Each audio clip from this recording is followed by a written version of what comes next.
Pronto, está escrito aqui que a gravação foi iniciada da aula de hoje. Só lembrando que na aula passada eu apresentei um prúdio completo de uma determinada entidade utilizando o React. Então, nós fizemos as seguintes telas aqui. Nós fizemos uma tela de listagem.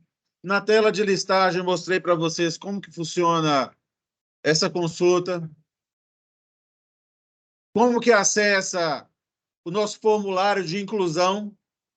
Eu falei para vocês que esse formulário de inclusão, essa parte específica aqui embaixo, onde tem o nome, dono, cancelar e confirmar, ele é reaproveitado tanto para o incluir quanto para o alterar. Cancelar, volta na listagem. Se eu for fazer a edição ou a alteração, esse form aqui embaixo é o mesmo utilizado. A gente reaproveitou o componente de formulário do PET. Se eu cancelar, eu volto. Se eu confirmar, eu edito. Perfeito.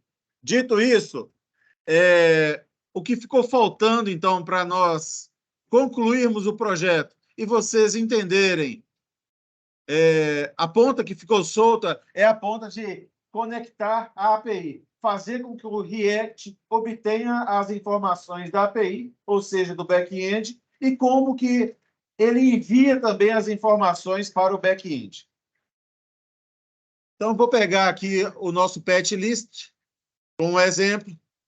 Nós vimos que o uso do useEffect, ele utiliza toda vez que o nosso componente patchlist.js ele é renderizado, então esse useEffect ele é executado de alguma forma.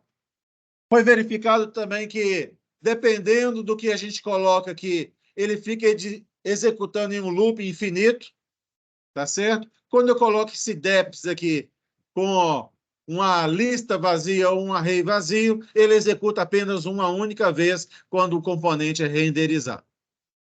Este consultar e preencher a tabela, vocês viram que eu acesso um objeto aqui chamado Pet API, que é uma classe, na verdade, que eu defini. Então, se a gente focar em cima, a gente vai ver que a nossa variável Pet API recebe um objeto aí, ou um endereço de memória de um objeto do tipo Pet API.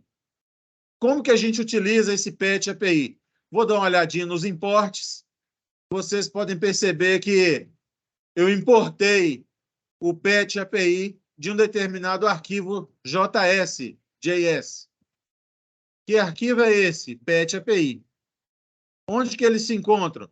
Então, a gente pode perceber que dentro da pastinha SRC existe uma pasta chamada Components, que a gente coloca todos os nossos componentes. Eu criei uma outra pastinha interna chamada API. E dentro dessa pastinha interna aí chamada API, eu quis colocar todos os componentes relacionados à chamada da nossa API, ou relacionados à chamada do nosso back-end. Como que foi feito isso? Primeiramente, eu criei uma classe chamada Base API, ou uma classe básica, ou classe base para as outras classes, ou uma superclasse para as outras classes. O que que ela faz? Ela tem um construtor que eu coloquei hardcode aqui por enquanto. A gente pode usar aí um arquivo de configuração mais para frente, em que a nossa URL base, ou base URL, recebe isso aqui. Recebe o localhost 2.8080. E se a gente estivesse utilizando uma API que estivesse rodando lá na Amazon, eu colocaria o endereço da minha máquina lá da Amazon, lá da AWS, a porta, e eu conseguiria me conectar na API perfeitamente. E se eu quisesse me conectar na API dos Correios, eu teria que olhar lá a documentação da API dos Correios, verificar qual que é a URL básica deles e colocar aqui fazendo isso aí. Tá certo? Dentro desse Base API, eu criei um método, um único método chamado MyFetch. Por que que tem esse nome? Porque eu tenho uma funcionalidade do nosso JavaScript ou do nosso TypeScript chamada fetch. É uma função. Então, o que eu fiz?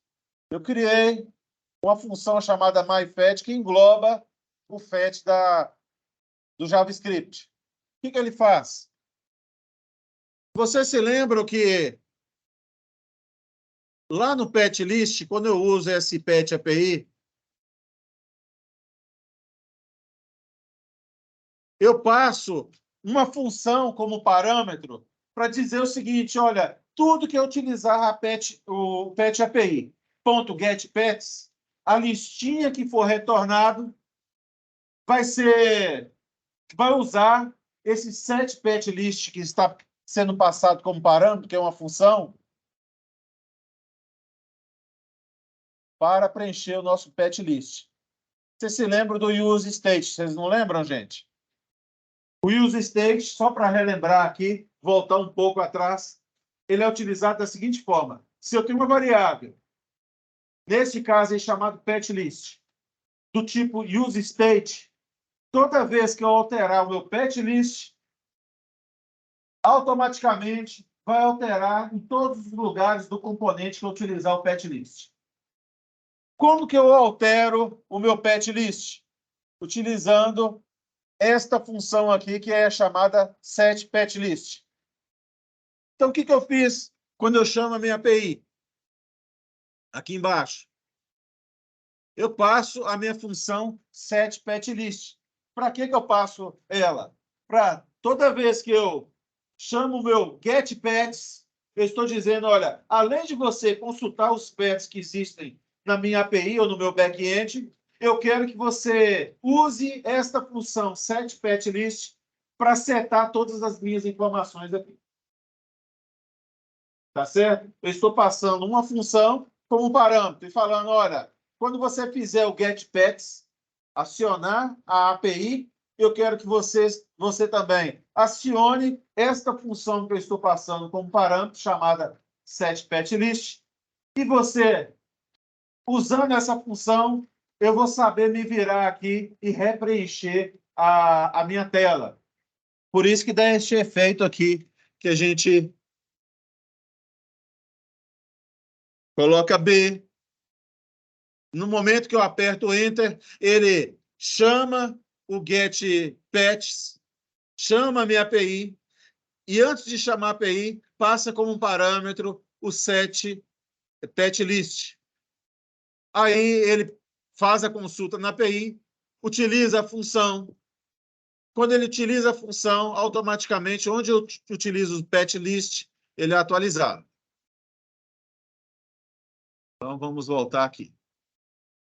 Então, o porquê dessa função aqui, nós vimos. Vamos voltar lá no Base e API. Então, esse setData aqui é a função que eu devo utilizar toda vez que eu consulto alguma coisa via API. Eu tenho que utilizar esse setData aí de alguma forma. Esse método aí é para dizer se o método que eu estou utilizando para consultar a minha API é o método GET, é o método POST, é o método PUT ou o método DELETE. Certo? Esta URL é para dizer, olha, eu estou acessando a API em uma determinada URL, que a gente vai ver como que ela é feita mais para frente. O body é o seguinte, imagina que eu quero pegar as informações do meu formulário. Vocês se lembram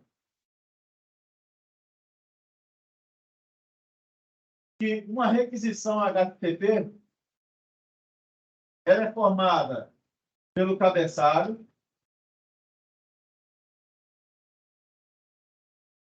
e pelo corpo,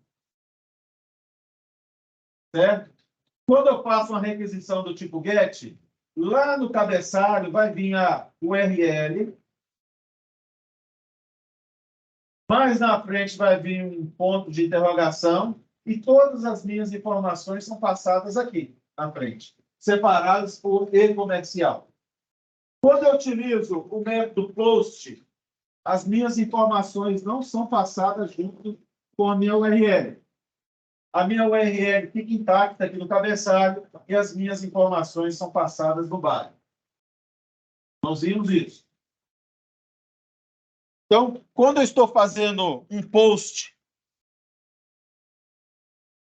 quando o meu método é do tipo post, eu estou acessando uma URL, eu preciso passar qual que é o corpo que eu quero enviar junto com a minha mensagem. Então, a ideia desse MyFetch aí é encapsular algumas coisas do JavaScript para ajudar a minha vida. Eu chamo esse console log para imprimir no meu console lá do navegador. Deixa eu mostrar aqui para vocês. Então, se eu apertar um F12, opa, F12, vai abrir o meu console.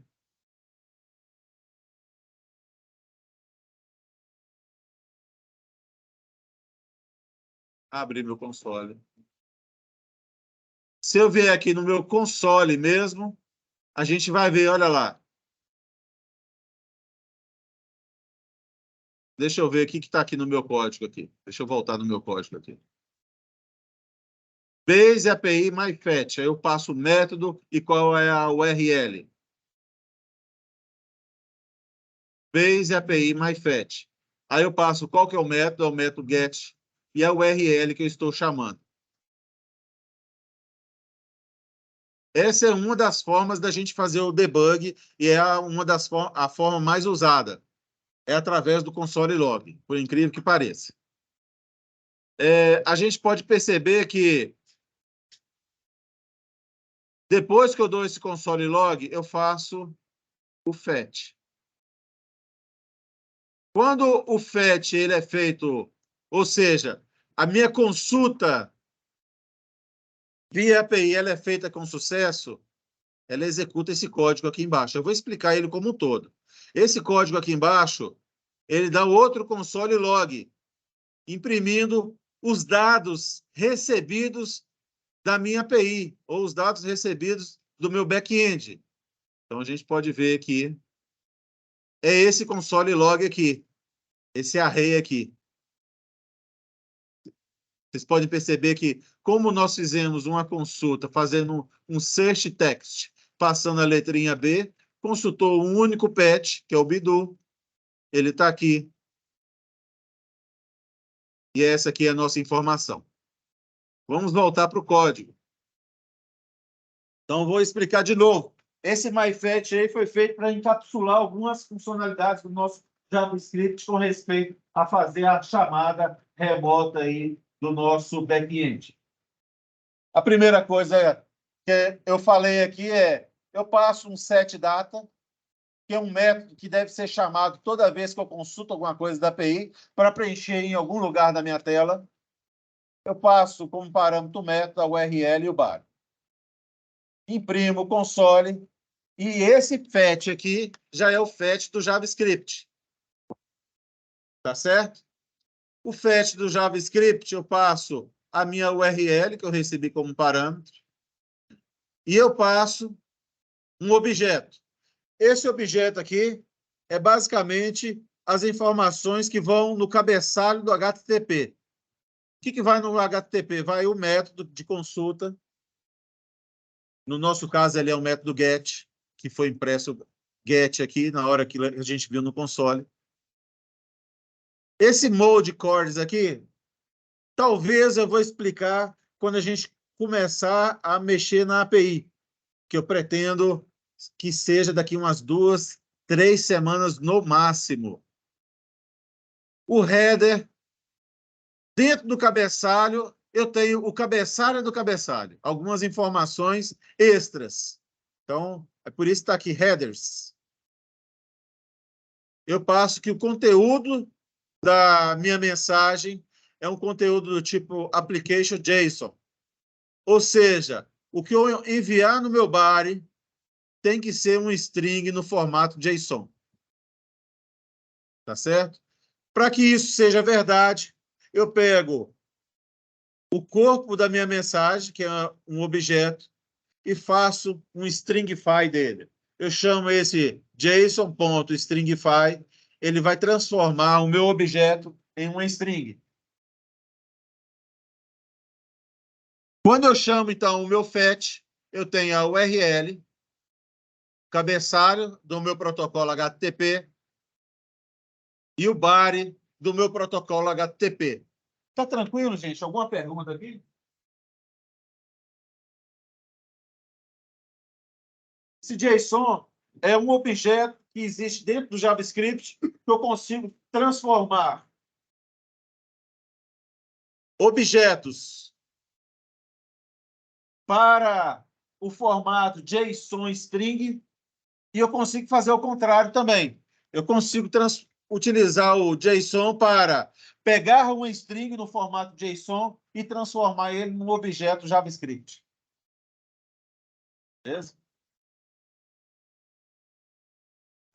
Que mais? Beleza. Aí aqui eu tenho dois thens. Ou seja, se esse fetch ocorrer com sucesso, vai executar esse then. Eu vou pegar a resposta da minha mensagem. Eu vou pegar a resposta da minha mensagem no formato JSON e transformar ele num objeto. Esse objeto ele vai ser guardado nessa variável data.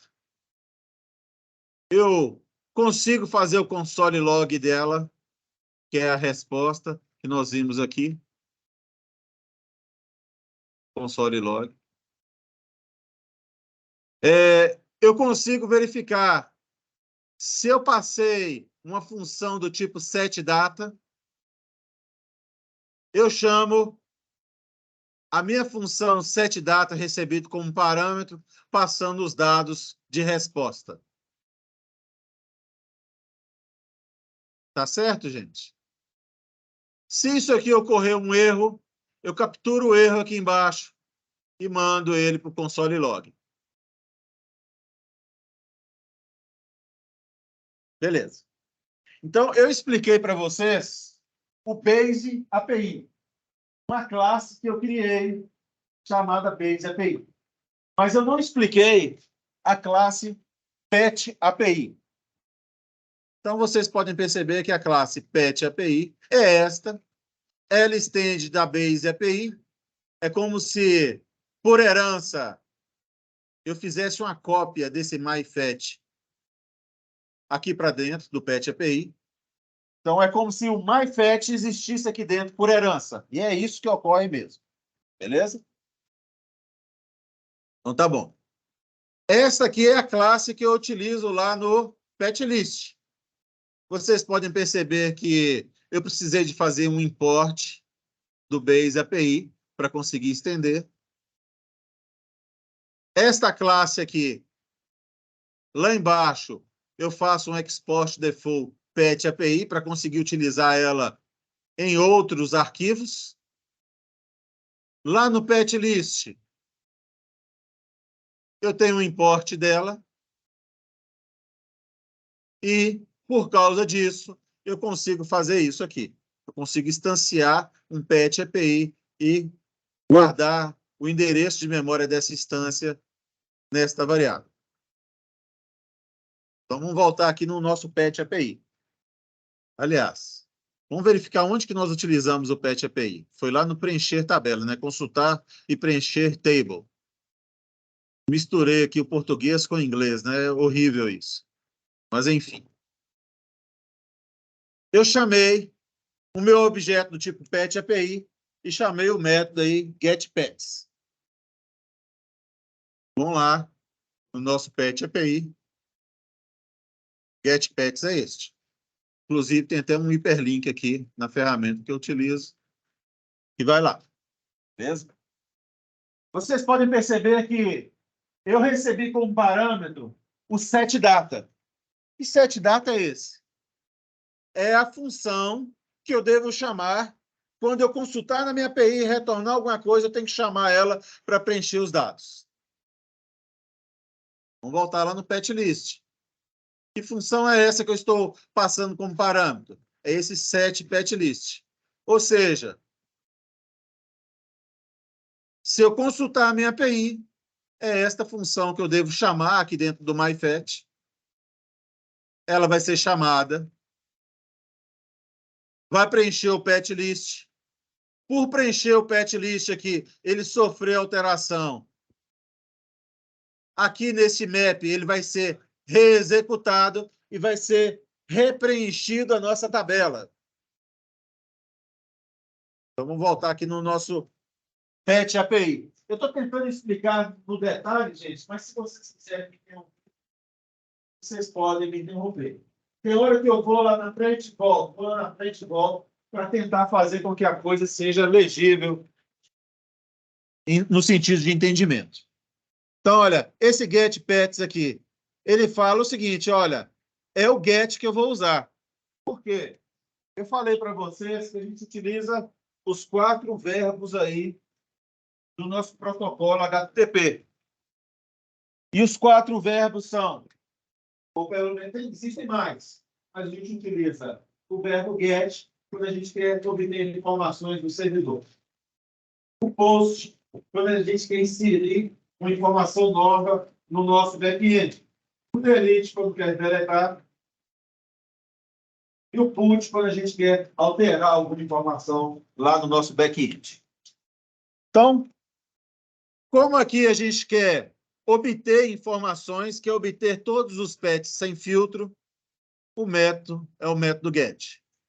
A nossa URL é o thisBase URL. De onde que isso aqui veio, gente? Oi? Não. Isso aqui veio lá do nosso Base API, por herança. Então, esse this aqui, por mais que não existe o Base URL no Patch API, ele existe por herança. Tá certo? Então, esta informação que está aqui dentro está sendo concatenada com esta informação. Qual que é o nosso Base URL? HTTP localhost 2.8080, que é onde nossa API ou nosso back-end está deployado ou está sendo executado no momento. Então, aqui eu tenho o início da nossa URL. E aqui eu tenho a nossa URI, que é o restante da nossa URL, que é a nossa API V1 patch. Tá certo?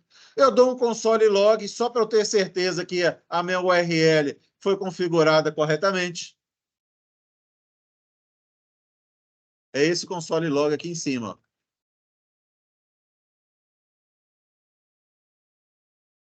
E nesse momento eu já tenho todas as informações para acessar o MyFetch, que foi adquirido por herança da classe Base API. Então eu acesso o MyFetch passando o método que vai ser utilizado para preencher os dados. Esse método aqui, que é o método do HTTP, é o GET. A URL, que é esta URL que eu acabei de preencher. Aí eu acesso o MyFetch. Existem mais informações? Existe. Existe o body. Eu não chamei aqui o body. Ele assume o valor padrão,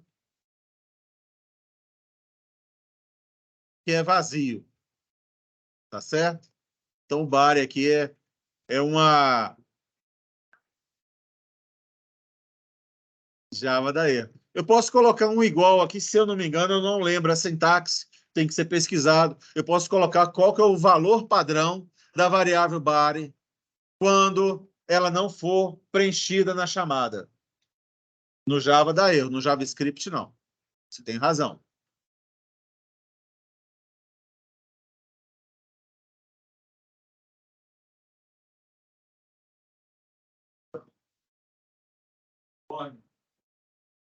Beleza. Então, gente, eu gostaria que vocês fizessem a crítica construtiva de vocês.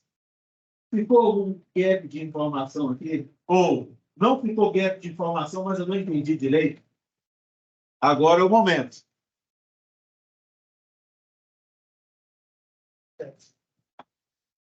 Então, de novo, olha, eu chamo esse patch API de alguns lugares. Um dos lugares é na hora que eu quero consultar e preencher a tabela. Tá certo?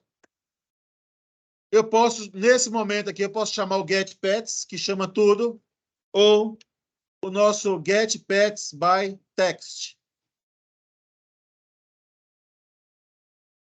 Nesse caso, eu não só passo o setData, quanto o searchText.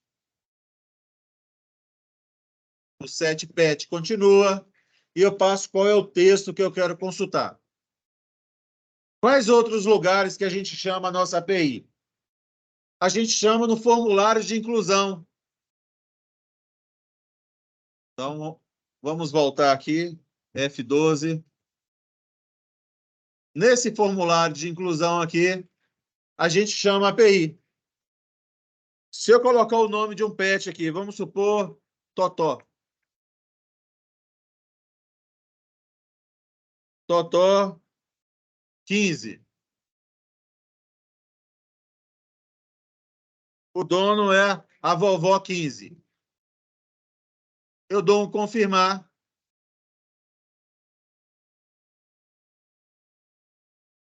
Ele está aqui. Tá certo? Então, esse formulário aqui, ele tem que chamar também o PET API. Onde que ele se encontra? Olha no código. Esse botão aqui mais, ele é um link para o PET incluir. O PET incluir está definido lá no app.js como uma rota. Então, é PET barra incluir e ele exibe esse componente. Esse componente aqui, ele tem o PET form, que não passa nada como atributo. Esse PET form já foi explicado. Ele dá um submit, e antes de fazer o submit, ele chama o cadastrar PET. Eu não permito que o nosso navegador envie o nosso formulário e fala só, navegador, não envie o formulário. Eu vou assumir toda a responsabilidade no código JavaScript. Nesse ponto aqui, eu crio um PET. Isso aqui, gente, é criar de forma... Toma atenção, gente. Essa linha 28 aí, eu estou criando um objeto de forma hardcode. Estou criando um objeto cujo o ID tem os dados do ID recebido como parâmetro. O nome, com o nome preenchido pelo formulário. O dono, com o dono preenchido pelo formulário. Tá certo? No console log, eu dou um stringify que eu só consigo imprimir no meu console só strings. Eu não consigo preencher o PET, imprimir o PET lá. Então, dou um stringify e ele imprime para mim. Imprimo cadastro de PETs executando ou executado, que seja. Crio o meu PET API aqui, que vocês já viram. E chamo ou alterar ou incluir. Se eu não tiver o ID, eu estou incluindo. Se eu tiver o ID, eu estou alterando. Como que esse incluir aqui funciona? Passando o PET como parâmetro.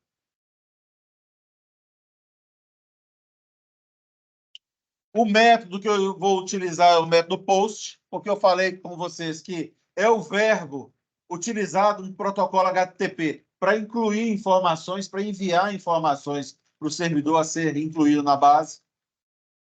A minha URL é esta aqui. Como que eu sei que isso aqui é a minha URI lá do back-end? Na documentação do meu back-end tem que ter isso. Eu dou um console log na URL e chamo o meu myFetch. O meu myFetch não tem o setData, então passo aqui uma informação vazia para o meu setData, um objeto ou uma lista vazia, um objeto vazio. O meu método é o post, a minha URL é esta, e esse aqui é o meu body, que é o PET que eu desejo incluir. É o corpo da minha mensagem HTTP. O meu myFetch não vai chamar o setData, vai executar, vai enviar e vai dar tudo certo. Dando tudo certo, eu volto aqui no meu formulário. Isso aqui tudo ocorrendo com sucesso. Eu chamo esse navigate para chamar de forma via código o meu link ou a minha rota /pet/list. A minha rota está definida aqui, vai abrir esse componente aqui que é o pet list. Então, se eu incluir aqui o Totó 16, vovó 16, confirmar. Tá lá. Totó 16, vovó 16 foi incluso. Lá no banco de dados. Tá certo? Foi gravado. Dá para vocês ouvirem com mais, digamos assim, com mais calma. Eu estou pretendendo, na semana que vem, vocês virem para a sala de aula para tirar dúvidas com respeito a isso. Eu quero que vocês implementem a parte do serviço, que é um CRUD simples, que não possui relacionamento ou foreign key para outra entidade. Então, vocês vão fazer aqui esse item de menu chamado serviço. Para fazer isso, o que vocês vão ter que fazer?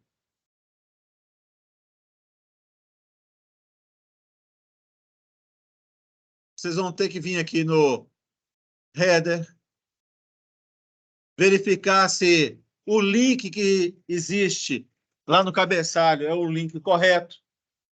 Então, aqui o link é /serviço/list. Beleza, existe. Vocês vão ter que vir aqui no app.js, onde estão configuradas as rotas, e fazer esse conjuntinho de rotas aqui para o serviço. Opa, minúsculo. Aqui, ao invés de ser pet list, vai ser serviço list. Serviço incluir. Serviço alterar. Eu vou precisar de passar para vocês quais são as informações de um serviço. Vou passar para vocês. Que mais? Vocês vão ter que vir aqui nas páginas e criar uma página, uma pasta parecida com essa do PET, chamada serviço. E na serviço vão ter que existir esses componentes parecidos com estes para serviço. Vai ter que vir aqui na API e criar um serviço API.js. Então, essa vai ser a tarefa. Replicar tudo que foi feito relacionado a PET para serviço. Vocês vão ter dificuldade? Vão ter, com certeza. Que mais que eu vou passar para vocês? Eu preciso mostrar para vocês como que sobe uma API. Eu vou passar o binário do back-end ou da API para vocês. Ele foi feito em Java. Então, deixa eu passar o binário para vocês. Eu vou gravar aqui também, tá, gente? Tá certo, gente?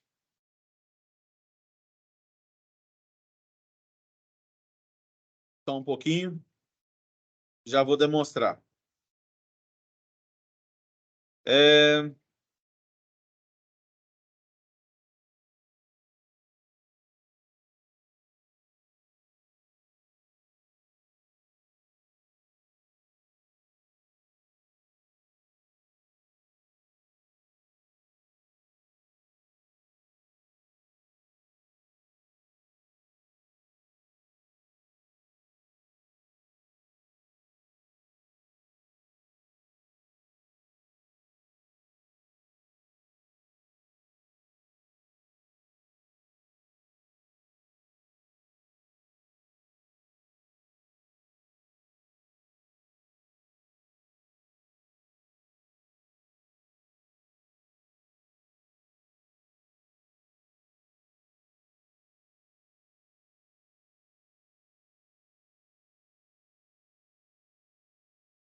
Então,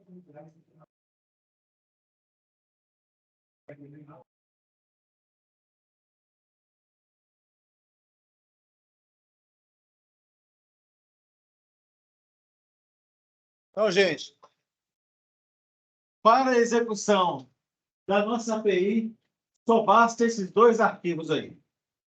Um arquivo ele tem 46 megas. Por que ele tem 46 megas? Porque, além de ser API desenvolvida, ela tem todas as suas dependências. Todos os chaves, as bibliotecas de acesso ao MySQL e tudo mais, tem embutido ali dentro. Se eu montar uma tabela separada Eu vou mostrar para vocês como que configura o banco de dados. Mas eu preciso deste run pet shop API.bat. Acho que todos aqui devem saber o que significa um ponto .bat no Windows, né? É um script de execução aí de linha de comando. Beleza? Então tá bom. Vou editar ele só para vocês verem o que tem dentro dele. Editar com Notepad? Pode ser. Não, não gostei, não. Oi. Oi?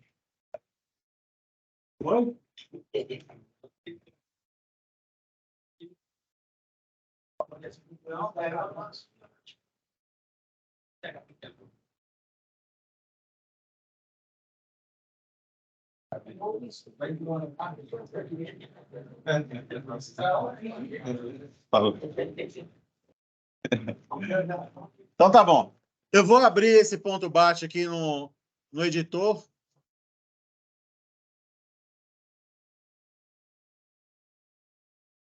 Editar.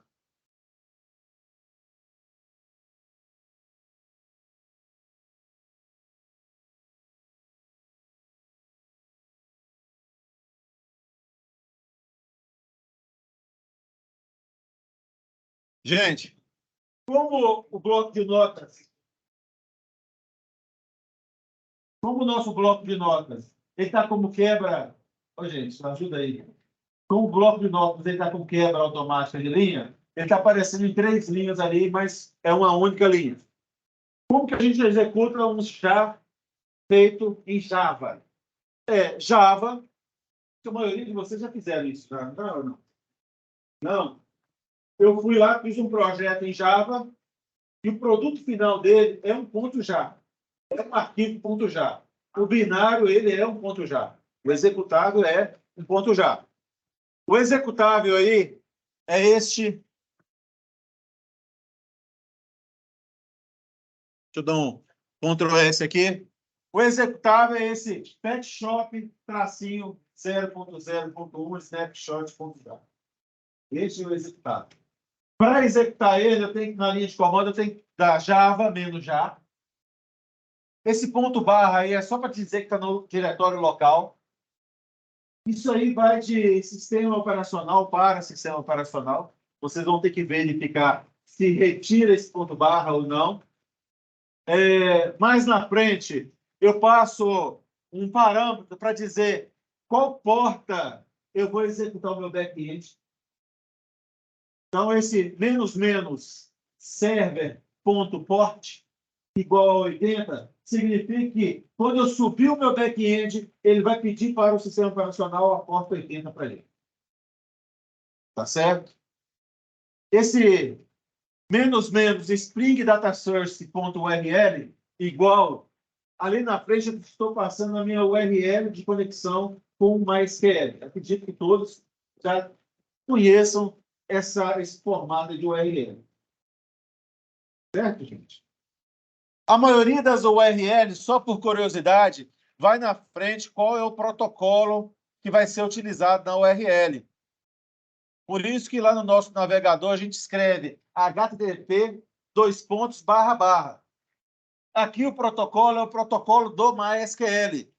Então, utilizado no JDBC. Por isso que aqui na frente vai JDBC, MySQL, .. É para indicar qual protocolo a gente está utilizando naquela URL. Qual servidor se encontra o nosso banco de dados? É no localhost. Qual que é a porta? 3306 é a porta padrão do MySQL. Qual que é o banco de dados dentro do MySQL? Ou qual que é o esquema dentro do MySQL? É o Pet Shop. Então, nesse ponto aqui, vocês vão precisar de pegar o Workbench, acessar o MySQL de vocês e criar uma base de dados lá chamada Pet Shop. Tá certo, gente? Beleza. Aqui na frente, eu coloco o -- Spring Data Source username, ou seja, o usuário de conexão vai ser root. Mais na frente, eu defino qual que é o password do meu banco de dados. Root. Tá certo? Então, vocês conseguem fazer isso na máquina de vocês de forma extremamente transparente. Eu vou baixar o meu back-end aqui, ou seja, a minha API, a execução dela, e vou executar utilizando esse ponto BAT aqui, para vocês verem o que está acontecendo por trás. Então, vamos lá. Eu vou acessar a minha API, que eu estou executando via IntelliJ. Vai aparecer só na minha tela, não vai ser gravado aí. Deixa eu derrubar aqui a minha API, ou o meu back-end. Acabei de derrubar ele. Deixa eu exibir o meu Workbench.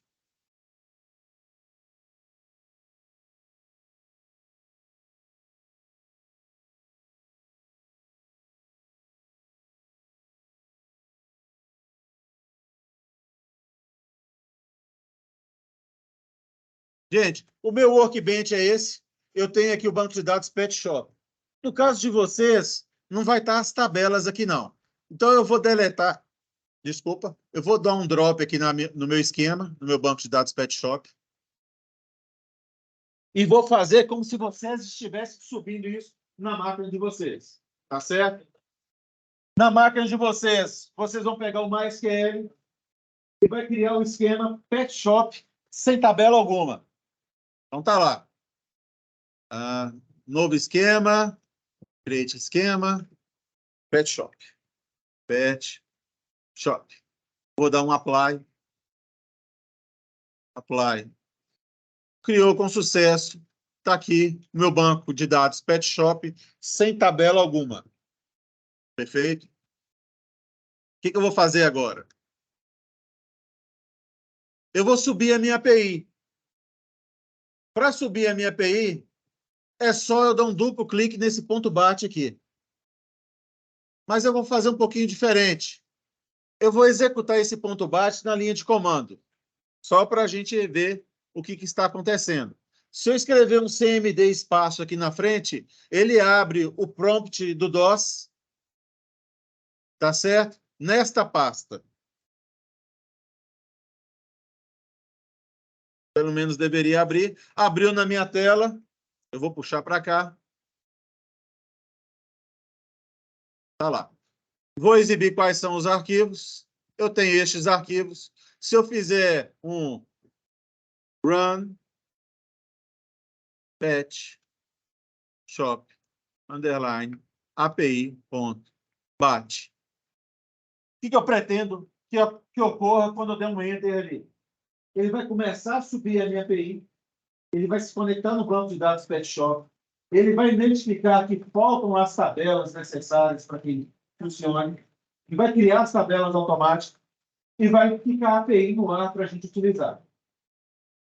Tá certo? Eu pretendo que vocês aprendam a fazer isso, ou pelo menos algo parecido com isso. Daqui a 2 semanas vocês comecem a aprender isso. Então, vou dar um enter. Eu espero. Lá, está subindo. Já está falando que foi feito no framework Spring. Está subindo várias informações.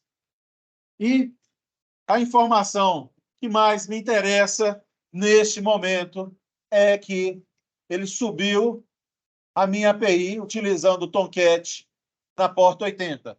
Então, um dos motivos do meu ponto já ter ficado grande com 40 megas é que além de todas as dependências que eu preciso, ali também tem o meu servidor web, ali, o Tomcat, está tudo incluso ali dentro. Certo? Vamos verificar se ele, durante essa subida da API, ele se conectou no banco de dados e identificou que faltavam as tabelas e criou as tabelas para mim. Cadê o Workbench? Opa, está aqui. Obrigado. Eu vou dar um refresh aqui. As tabelas foram criadas. Na verdade, ele roda a minha API. A minha API, ela foi feita de forma que ele conecta no banco de dados e se as tabelas não estiverem criadas, ele cria automático. Aí você...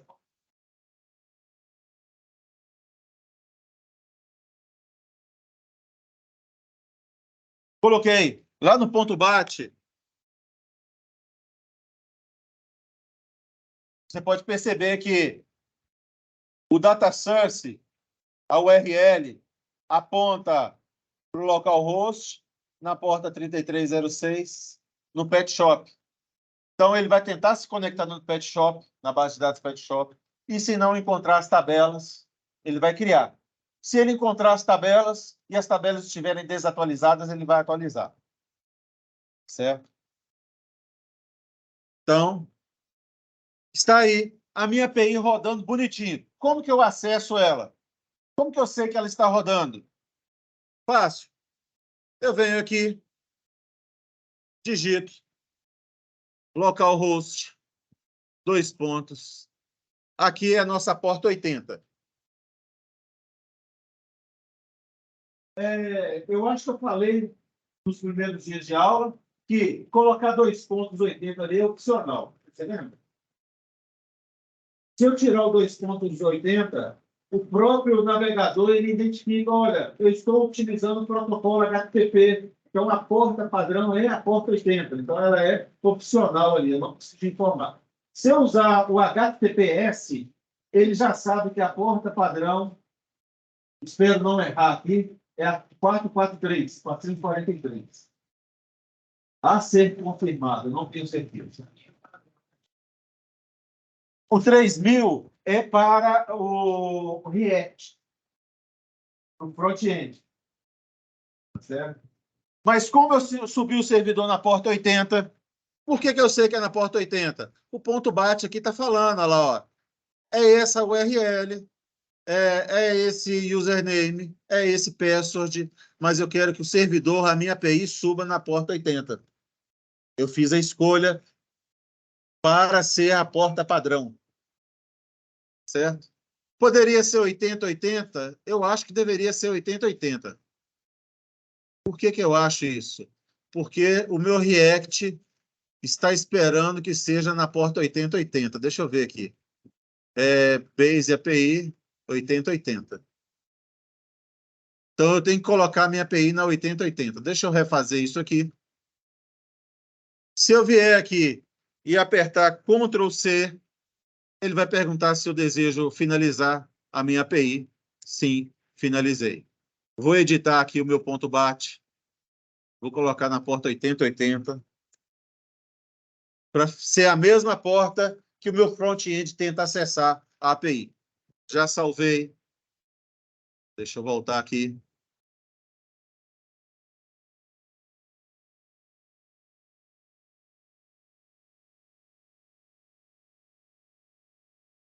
Está subindo na minha API.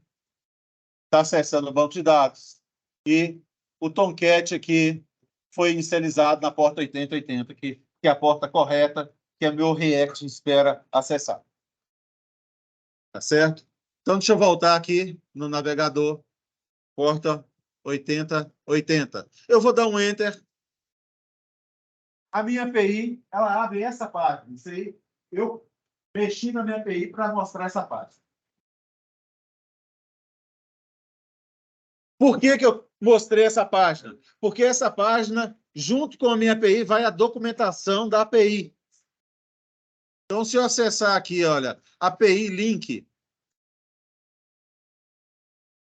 vocês vão perceber que eu tenho endpoints, é esse termo utilizado mesmo, para a ordem, para o patch, para o serviço. Vamos dar uma olhadinha no patch, os endpoints relacionados aos patches. Eu tenho o get patch, vai retornar vários patches, a listinha. Eu tenho o post, que é para eu incluir um novo patch. O put para alterar um patch.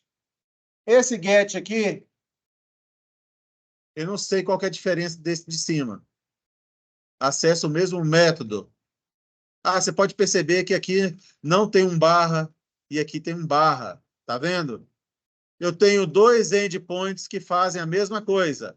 Um com barra e um sem barra. Isso aqui é caso quem estiver utilizando a minha API esqueça ou de colocar a barra ou de tirar a barra. Eu estou preparado para os dois. Não, não tem não. Por isso que você pode perceber, olha, sem barra, sem barra, sem barra, com barra, com barra, com barra, e assim por diante. Eu tenho um get patch passando o ID, e eu tenho um delete passando o ID. Como que eu verifico se eu clicar aqui?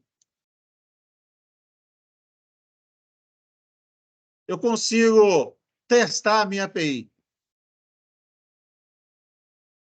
Não tem parâmetros, eu só executo ela. Mostra qual foi a execução, qual a URL que foi executado. Deixa eu ver. E a resposta é vazia, não tem nenhum patch cadastrado na minha base de dados. Eu quero cadastrado. Deixa eu tirar isso aqui e ir no post. No post eu quero testar. Eu quero, não vou passar o ID, eu não passo o ID para incluir um novo patch. Por que que eu não passo? Porque o ID é gerado automaticamente. O nome vai ser Totó 10. E o dono vai ser Vovó 10.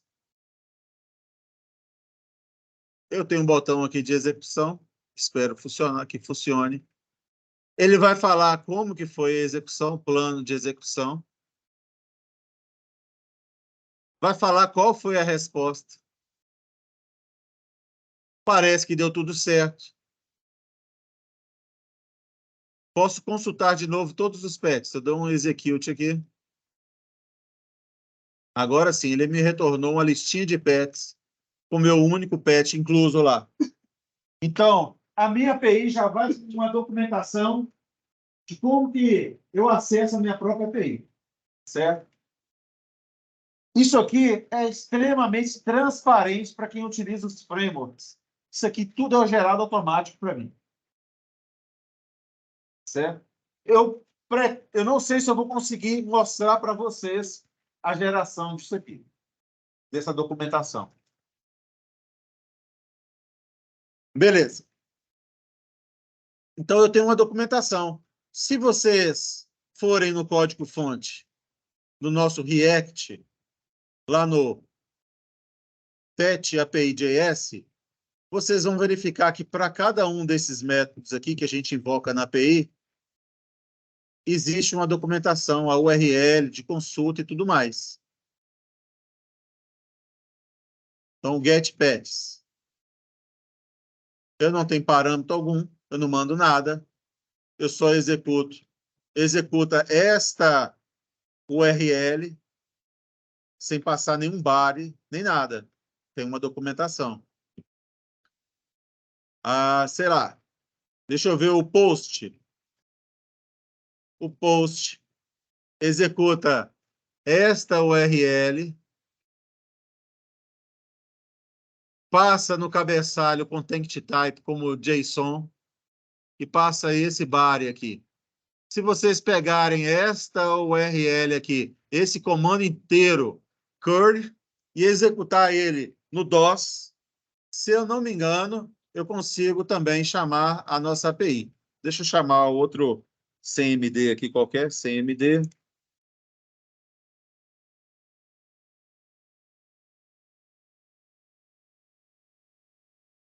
O meu totó aqui vai passar a ser totó 15. E o meu dono vai ser vovó 15.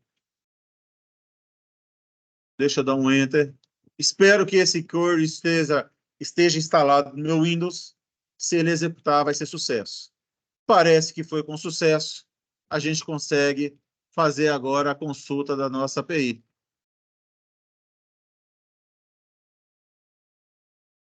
Que é esse aqui, Get Pets. Se eu executar, vai retornar uma listinha do que eu tinha já inserido e do que eu acabei de inserir via DOS, via linha de comando. O que mais que dá para mostrar para vocês com respeito a isso? Então, a nossa API está em pé e documentada para vocês. Então, aquela pastinha ali com o binário da API, eu vou passar para vocês tudo direitinho. O meu banco de dados, se eu fizer uma consulta na tabela PET, vai vir lá os PETs. Um que foi inserido via browser, naquela documentação da minha API, e outro que foi inserido via linha de comando, com aquele curl lá, CURL. Tudo certo, gente? Então, mas está gravado aqui. Eu espero que vocês consigam assistir aí de forma mais lenta ou de alguma forma. Mas são informações importantes. Se vocês dominarem o front-end e o back-end, vocês estão aptos assim, a conseguir estágio e até emprego na área, assim, fácil. Tá certo? Se dominar, já é trabalhador. Dá de compreender. Não, se vocês dominarem o que eu passei para vocês na sala de aula, que é básico, esse aqui é o básico do entendimento, vocês vão conseguir um estágio na área. É só um esforço aí, algumas tentativas, e vocês vão conseguir. Certo? O que mais? Então, o que eu tinha para falar hoje é como que o React ele se conecta e comunica com a API, disponibilizar o binário do back-end, como rodar esse back-end, que eu acabei de mostrar. O código do front-end, que é esse código aqui do Pet Shop App, eu vou passar para vocês também. Certo? E mostrar como rodar o back-end. Também mostrei aí para vocês como que roda o back-end. Ele tem que estar em pé para o nosso front-end feito em React funcionar. E, antes de encerrar aqui a gravação, tem alguma pergunta, gente? Ou vai ter na semana que vem? Beleza? Vamos encerrar a gravação. Espero que a gravação tenha ocorrido com sucesso. O microfone estava aberto e a gravação sendo executada. Deixa eu parar a gravação aqui.